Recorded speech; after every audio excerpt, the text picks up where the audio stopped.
नमस्कार. बातमी आहे सोलापुरातून.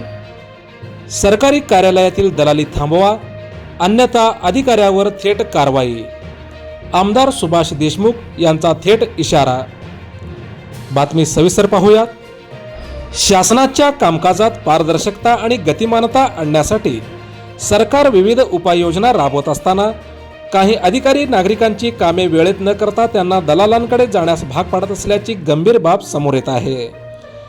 सरकारी कार्यालयातील दलाली तात्काळ थांबवावी, अन्यथा संबंधित दलालांची नावे जाहीर करून त्यांना पाठीशी घालणाऱ्या अधिकाऱ्यांवर कारवाईची शिफारस करण्यात येईल, असा स्पष्ट इशारा आमदार सुभाष देशमुख यांनी दिला आहे. मंद्रुप येथे आयोजित महसूल आणि विविध विभागांचा आढावा बैठकीत ते बोलत होते. यावेळी तहसीलदारांसह विविध विभागांचे अधिकारी देखील उपस्थित होते.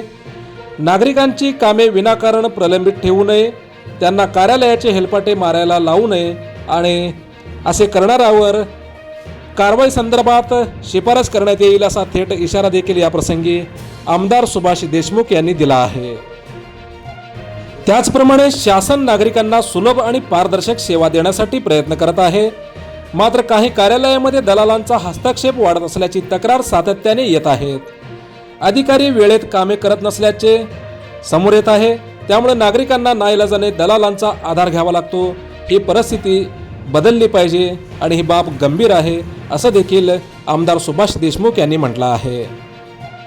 शासनाचा महसूल अबाधित राहावा, नागरिकांना दलालांवर अवलंबून राहण्याची वेळ येऊ नये आणि प्रत्येक शासकीय कार्यालयात पारदर्शक, जबाबदार व लोकाभिमुख कामकाज व्हावे, यासाठी सर्व अधिकाऱ्यांनी दक्षतेने काम करावे, असे आवाहन आमदार सुभाष देशमुख यांनी केले आहे.